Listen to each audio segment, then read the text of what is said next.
Hey y'all, today we're going to learn about graphing linear functions. As you can see, the EQ, what are two ways we can graph a function and be able to explain each way.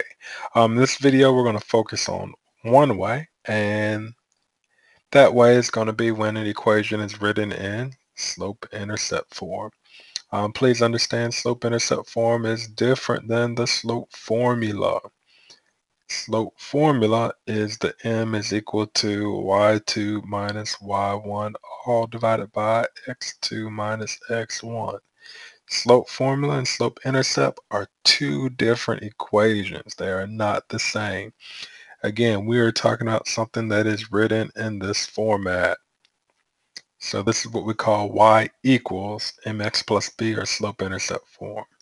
The m and the b represent something. The m represents our slope, and the b represents our y-intercept.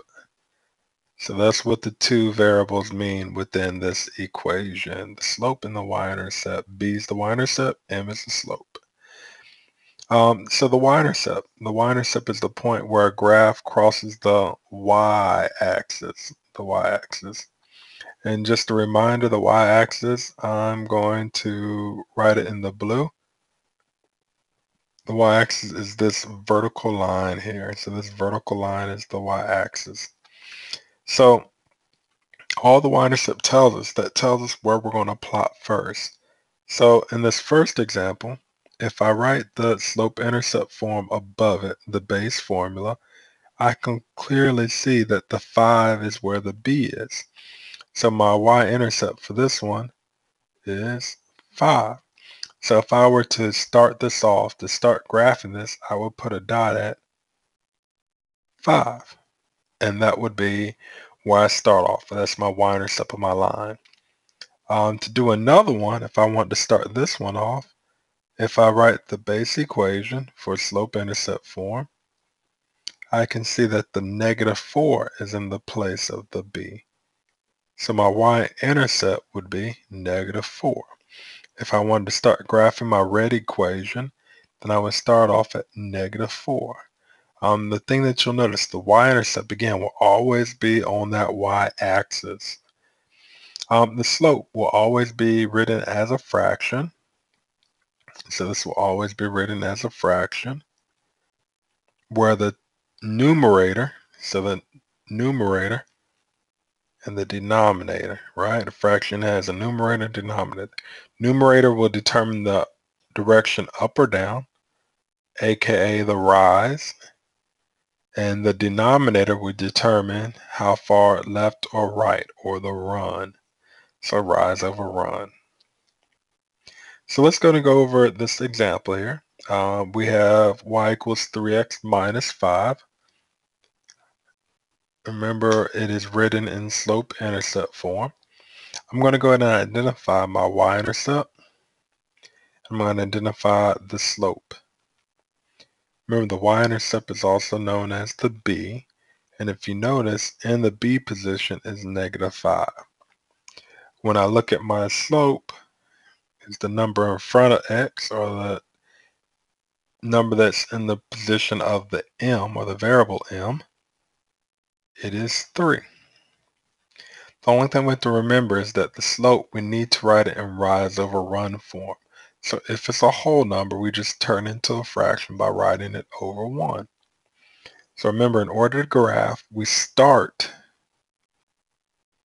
with the y-intercept every time. So I'm going to go ahead and put my first point at -5. Then I'm going to go to my slope, which is 3 over 1. Remember, it's rise over run. So I'm going to rise 3 and run 1. So I start at my y-intercept. I go up 1, 2, 3, and over 1. Biggest thing when you're graphing, you don't want a baby graph. That's a baby graph. Do not want that. We want to continue the pattern as far as it will go. So I'm going to keep going up 3 over 1, up 3 over 1, and up 3 over 1. And now I'm going to draw my line. Remember, your line that you graph should cover the entirety of the coordinate plane and should always have arrows at the end so that the reader understands that it continues on in that direction. So let's do one more. And this one, again, we're going to identify the y-intercept, and we're going to identify the slope. Remember, b is the y-intercept and m is the slope. I'm going to write y equals mx plus b. So we can clearly see that the y-intercept is 4. And the slope is the number in front of x. So we have negative 1/3. So let's go ahead and start. Remember, we always start with the y-intercept, which is 4 in this case. I'm going to put my first point at 4 on the y-axis. And then we have negative 1/3. So this is our rise over run. So I'm going to go start from my y-intercept. I'm going to go down 1 and over 3. I'm going to go down 1 and over 3. But I can also go in the opposite direction. So I can go back to my y-intercept and I can go up 1, back 3. Up 1, back 3. Again, I'm going to draw a straight line through these points. Put my arrows at the end. And if you notice, my graph covers the entirety of the coordinate plane. I put arrows on at the end of my line. I hope this video helps. Please, if you have any questions, please ask your teacher, or you can watch this video over again.